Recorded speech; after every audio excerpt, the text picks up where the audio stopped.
Shopping complex கட்டுறதுக்காக ஒரு plan அனுப்பிச்சிருந்தேன். எதுக்காக இன்னும் பிளானை சாங்ஷன் பண்ணாம இருக்கீங்க? சார் சொல்லிருப்பாரு, அந்த இடம் கவர்மெண்ட்ல ஏழைங்களுக்காக பட்டா போட்டு கொடுத்த இடம். பல பினாமி பேர்ல நீங்க அந்த இடத்தை உங்களுக்கு சொந்தமாக்கிருக்கீங்க. அதனாலதான் அங்க ஷாப்பிங் காம்ப்ளெக்ஸ் கட்ட அனுமதி கொடுக்கல. இதோ பாருமா, இதெல்லாம் எனக்கும் தெரியும். ஒரு காரியத்தை செய்யறப்போ அதனால என்ன நன்மை இருக்குன்னு மட்டும்தான் பார்க்கணும். மத்ததை பத்தி கவலையே படக்கூடாது. பணக்காரன் இருக்கானே என்னைக்குமே ஏழைகளை பத்தி கவலையே படமாட்டான். நீயே ஒரு ஏழை, நீ எதுக்கு கவலைப்படுற? ஏழையோட சிரமம் இன்னொரு ஏழைக்குத்தான் தெரியும். உன்னை பணக்காரியா மாத்தி காட்டுற. இதோ பாரு, நீ பேசுற தத்துவம் கேட்கறதுக்கு நல்லா இருக்கும், நடைமுறை வாழ்க்கைக்கு ஒத்து வராது. பேசாம பிளான சாங்ஷன் பண்ணிடு. இதோ பாரு, இது வரைக்கும் எவ்வளவு சம்பளம் வாங்கிருப்பேன், இனிமே எவ்வளவு வாங்குவேன், ஒட்டு மொத்தமா சேர்த்து போய் கொடுத்துறா.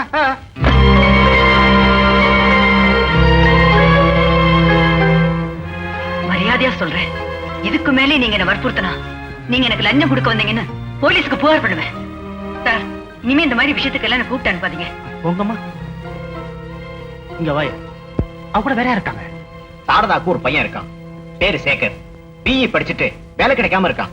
உனக்கு அறிவே கிடையாதுயா, இத முன்னாலே சொல்லிருக்கூடாது. இந்த ஒரு விஷயம் போதுமே. Sekar B E, good. உன்னோட படிப்பின் திறமை நான் ரொம்ப பாராட்டுறேன். Sekar, you are appointed. ரொம்ப தேங்க்ஸ் சார். எனக்கு இந்த வேலை இவ்வளவு சுலபமா கிடைக்கும்னு நான் நினைச்சு கூட பார்க்கல. உங்களுக்காக நான் எதையும் செய்ய தயாரா இருக்கேன் சார். Good luck.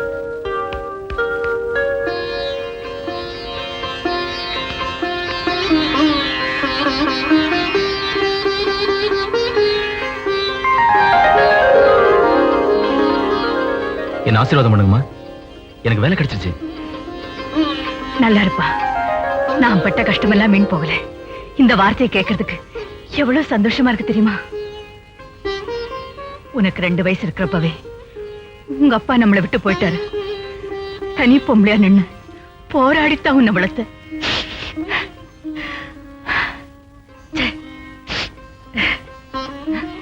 நான் ஒருத்தி இந்த நேரத்தில் இதெல்லாம் பேசிக்கிட்டு முதல்ல சாமியை வேண்டிக்கப்பா. சரிம்மா,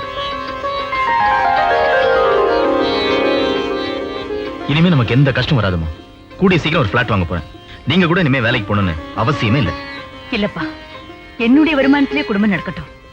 உன் சம்பளத்திலிருந்து ஒரு நயா பைசா கூட தொட மாட்டேன். அப்படியே பேங்க்ல போட்டு வைக்க போறேன். அது உன்னுடைய எதிர்கால வாழ்க்கைக்கு பயன்படும்.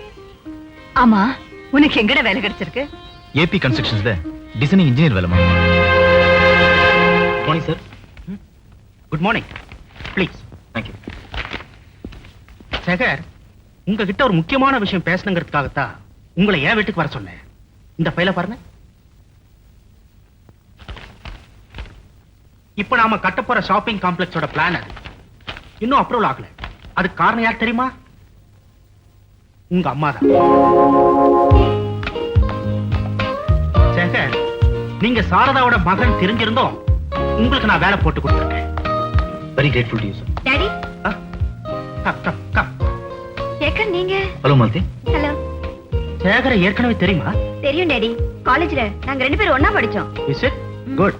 உனக்கு ஒரு விஷயம் தெரியுமா? என்ன? நேத்து தான் சேகரை நம்ம கம்பெனில டிசைனிங் இன்ஜினியரா அப்பாயிண்ட் பண்ணிருக்கேன். How nice. சரிம்மா, நீ ஷாப்பிங் போயிட்டு வா. சேகர்கிட்ட மத்தத நான் பேசிக்கிறேன். சேகர், நாளைக்கு உங்களை ஆபீஸ்ல மீட் பண்றேன். Okay. See you. Bye. Sekar, இந்த ஃபைல்ல ஒரே ஒரு கையெழுத்து உங்க அம்மா கிட்ட இருந்து வாங்கிட்டு வந்துட்டா உங்க வாழ்க்கை பாதையை நான் மாத்தி காட்டுறேன். இனிமே நீங்க என்கிட்ட கை நீட்டி சம்பளம் வாங்குற தொழிலாளி இல்ல, என் மகளை கல்யாணம் பண்ணிக்க போற அதிர்ஷ்டசாலி. ஐ மீன் என்னோட போட முடியாது. என்னை பத்தி நல்லா தெரிஞ்சிருந்தோம் எங்கிட்ட கேட்க எப்படிடா மனசு வந்தது? அந்த விஸ்வநாதனுக்கு வேலை போட்டு கொடுத்துருக்கான்னு சொன்ன போய் சந்தேகப்பட்டேன். இதுக்காகத்தான் இருக்கும். உன்னுடைய படிப்புக்கும் திறமைக்கும் கிடைச்ச வேலைன்னு சொல்லி நீ சந்தோஷப்பட்டப்போ அந்த சந்தோஷத்தை கெடுக்க வேண்டாமேன்னு தான் நான் பேசாம இருந்தேன். இப்போ அந்த சந்தோஷத்தை கெடுத்துறாதமா. இதனால எனக்கு ஒரு பெரிய வாழ்க்கை அமைய போகுது. தயவு செய்து கையெழுத்து போடுமா. குறுக்கு வழியில போய் தான் எதையும் சாதிக்க முடியும்னு நினைக்கிறியா? அதனால உன் வாழ்க்கை தாண்ட அழிஞ்சு போகும். அதுக்கு நான் காரணமா இருக்க மாட்டேன். நேர்மையா வாழறது தாண்ட நிம்மதியா இருக்கு. பெரிய நேர்மை. உன் நேர்மை எனக்கு என்ன பண்ணுச்சு? நானே வேலை தேடிட்டேன். நான் படிக்கிறப்போ என்கிட்ட 2 ட்ரெஸ் தான் இருந்தது. ஒரு ட்ரெஸ் தோச்சு போட்டுட்டு அடுத்த நாள் மழை வரக்கூடாதுன்னு சொல்லி தெய்வத்திட்ட வேண்டுவேன். அதை பத்தி நீ கவலைப்பட்டியா? நான் காலேஜ் போறப்ப ஹோட்டல்ல சாப்பிடாத உடம்பு கெட்டு போயிடுன்னு தினமும் தயிர் சாதம் கட்டி கொடுப்பேன். பசங்க பார்த்தா கிண்டல் பண்ண போறாங்களேன்னு தனியா மரத்தடியில் ஒளிஞ்சு சாப்பிடுவேன். இதெல்லாம் உனக்கு எங்க தெரிய போகுது? என் கூட படிக்கிற பசங்க எல்லாம் ஊட்டி கொடைக்கானல் டூர் போவாங்க. நீ அங்கெல்லாம் போவாத, குளிர் ஜாஸ்தி, உடம்பு கொத்துக்காதுன்னு சொல்லுவேன். முதல்ல அதெல்லாம் பாசத்துல சொல்றேன்னு நினைச்சேன். அதுக்கப்புறம் தான் தெரிஞ்சது எல்லாம் உன் கையால் ஆகத்தானோன்னு. நிறுத்துடா. சொந்த பந்தன் இல்லாம, புருஷன் இல்லாம, தண்ணி பொம்பளையா இருந்து நானும் வேலைக்கு போய் உன்னையும் படிக்க வச்சு ஆளாக்குறதுக்கு எவ்வளவு கஷ்டப்பட்டிருப்பேன். என்ன பார்த்தா கையால் ஆகாதவன்னு சொன்னேன். நானா கஷ்டப்பட சொன்னேன்? நீயே பெத்த, நீயே கஷ்டப்பட்ட. என்ன எதுக்காக பெத்த?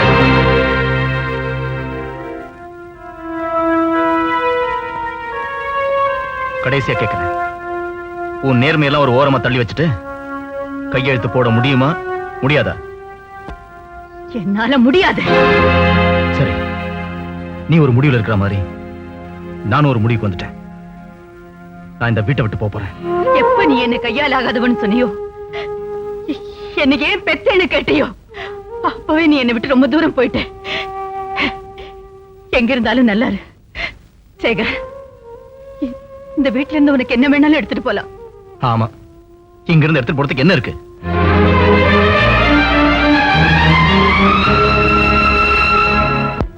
என் மகளை உங்களுக்கு தான் கல்யாணம் பண்ணி வைப்பேன்.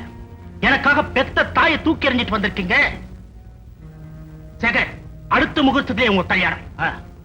சாரதாம்மா, விஸ்வநாதன் பிளான அப்ரூவ் பண்ணி தர மாட்டேன்னு சொன்னீங்க. இன்னைக்கு உங்க பையனையே அப்ரூவ் பண்ணி தந்துட்டீங்களே. அன்னைக்கு அவர் கொடுத்த பணத்தை வாங்க மாட்டேன்னு சொன்னீங்க. இன்னைக்கு அவர் பொண்ணையே வாங்கிட்டீங்களே. என்ன சார் சொல்றீங்க? உங்க பையனுக்கும் மிஸ்டர் விஸ்வநாதன் பொண்ணு மாலத்திக்கும் நாளைக்கு கல்யாணம். எனக்கு இன்விடேஷன் வந்திருக்கு. இத பாருங்க பாருங்க.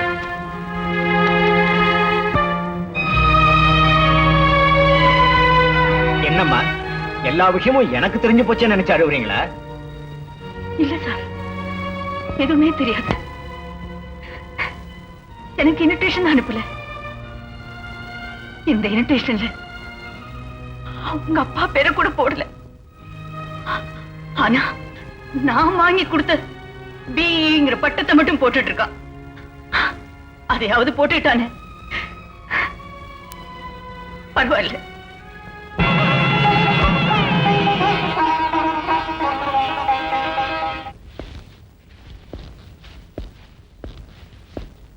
என்ன சாரதாம்மா, வாங்க உட்காருங்க. உங்களை பார்த்தா ரொம்ப பாவமா இருக்கு. யாருமே இல்லாத அனாதை மாதிரி இருக்கீங்க. அனாத மாதிரி இல்ல, அனாதேதான். என்ன செய்யறது, எல்லாம் என் தலையெழுத்து. அது சரி, நான் தான் அப்பப்போ ஏதோ வந்து நியூஸ் கொடுத்துக்கிட்டு இருக்கேன். ஆமா, உங்களுக்கு பேர குழந்தை பிறந்திருக்கு தெரியுமா? எனக்கு பேரம் பிறந்திருக்கனா? என்ன சார் சொல்றீங்க? போச்சுரா, இதுவும் தெரியாதா? பேர பிறந்து இன்னைக்கு பேர் சூட்டு விழா. அதுக்கு தான் நான் போயிட்டு வரேன். விஜய்னு பேர் வச்சிருக்காங்க. விஜய் பேர் அசப்பல, அப்படியே உங்கள மாதிரியே இருக்கான். கொழு கொழுன்னு பார்க்க 2 கண்ணும் போதாது.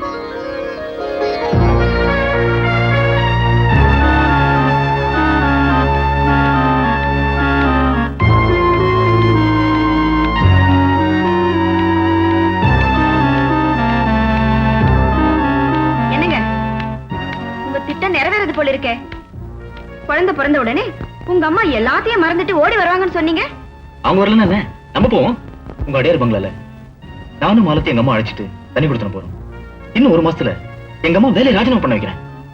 மாலத்தி, நீ எங்க அம்மா மேல எந்த அளவுக்கு பாசம் இருக்கிற மாதிரி உன்னால நடிக்க முடியுமோ அந்த அளவுக்கு நடிக்கணும். ஓகே? ஓகே. போய் குழந்தை எடுத்துட்டோம்.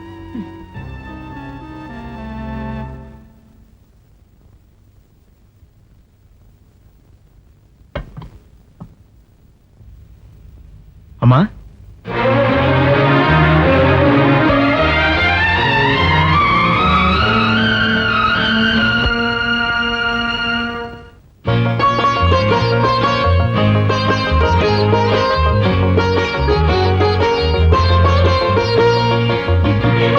வாடா என் கண்ணு. டேய், ராஜா, நான் தானே உன் பாட்டி. ஐயோ கழுவே, என்னமா சிரிக்கிறா? அம்மா, வாழ்க்கையில முன்னேறணுங்கிற ஒரு வெறி ஆசை, அதான் வீட்டை விட்டு வெளியே போயிட்டேன். அது மட்டும் இல்ல, உங்ககிட்ட சொல்லாம கல்யாணம் கூட பண்ணிக்கிட்டேன். இப்ப என்கிட்ட எல்லாமே இருக்குமா? ஆனா நான் உங்களை தான் எழுந்துட்டேன். என்னையும் மன்னிச்சிடுங்க அத்தை. நான் தாயான பிறகுதான் மகனை பிரிஞ்ச ஒரு தாயோட மனசு எவ்வளவு வேதனைப்படும்னு எனக்கு புரியுது. அம்மா, என்ன மன்னிச்சிட்டேன்னு ஒரு வார்த்தை சொல்லுங்கம்மா. என்னப்பா இது? என்கிட்ட போய் மன்னிப்பு கேட்டுக்கிட்டு உண்மையில எனக்கு எந்த கோபமும் கிடையாது. வருத்தம் தான் உண்டு. அம்மா, எனக்குன்னு பொண்டாட்டி புள்ளன் ஆயிடுச்சு. இப்ப நாங்க தனியா தான் இருக்கோம்.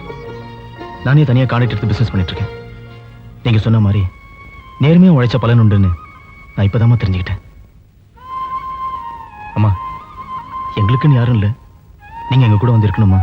அத்தை, இவனுக்கு உடம்பு சரியில்லைன்னு கூட என்ன செய்யணும்னு சொல்லித்தர எங்களுக்கு பெரியவங்க யாருமே இல்லை. என்னை பொறுத்த வரைக்கும் எல்லாமே முடிஞ்சு போச்சு. இருக்கிற மீதி காலத்தையும் நான் இப்படியே ஓட்டிடுறேன்.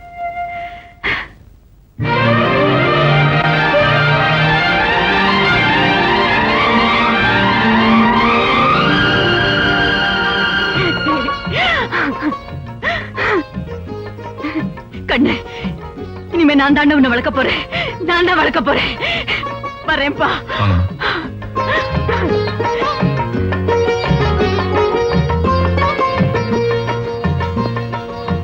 உள்ள போலாம் வாங்கம்மா.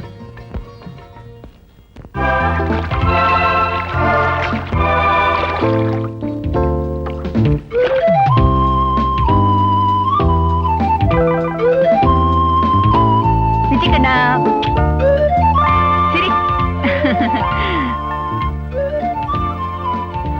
அழாம சமத்தா இருக்கணும். என்ன? மாலதி, குழந்தைய பாத்துக்க. நான் ஆபீஸ் போயிட்டு வரேன். வரட்டுமா?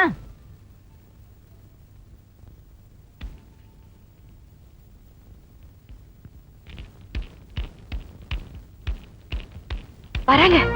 டாக்டர் போங்க, நான் சொன்னதெல்லாம் ஞாபகம் இருக்கட்டும். ஓகே. நாளைல இருந்து அம்மா வேலைக்கு போக மாட்டாங்க. என்ன டாக்டர், என்னாச்சு? ஒண்ணு இல்லம்மா, விஜய்க்கு ரொம்ப சீரியஸா இருந்தது. இன்ஜெக்ஷன் போட்டேன், பயப்படாதீங்க, சரியாயிடும். ஐயோ,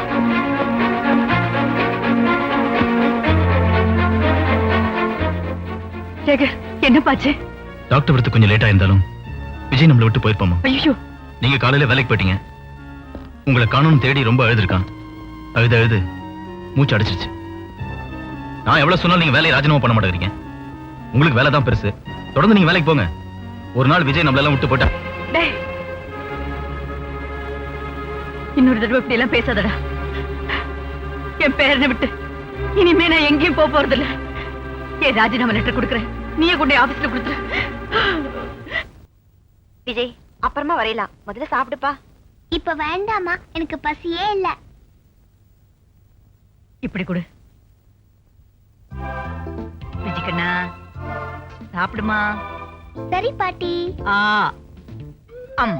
ஏண்டா, நான் கேட்ட பசியே இல்லைன்னு சொன்னேன். பாட்டிய பார்த்த உடனே எனக்கு பசி வந்துடுச்சு.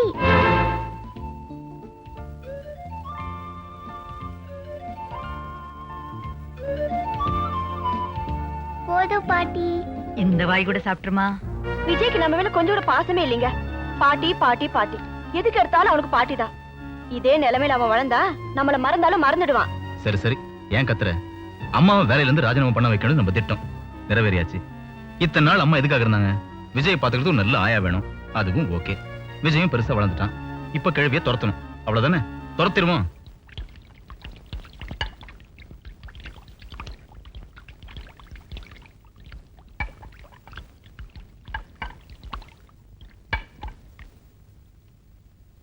என்னங்க, இந்த புடவை பாத்தீங்களா?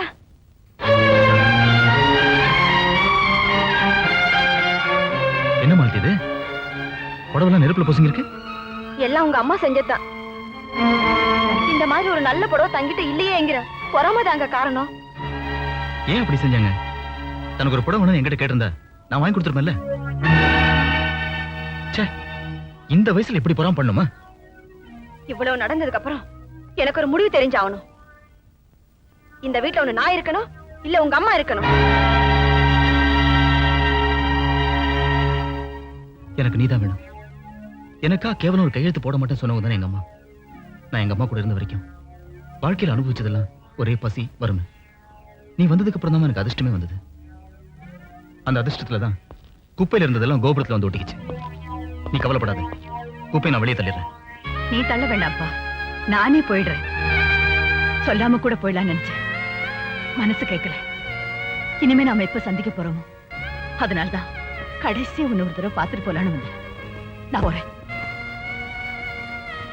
விஜய பிரிஞ்சு எப்படி என்னால இருக்க முடியும் தெரியல. என்னை விட்டு எங்க போறீங்க பாட்டி?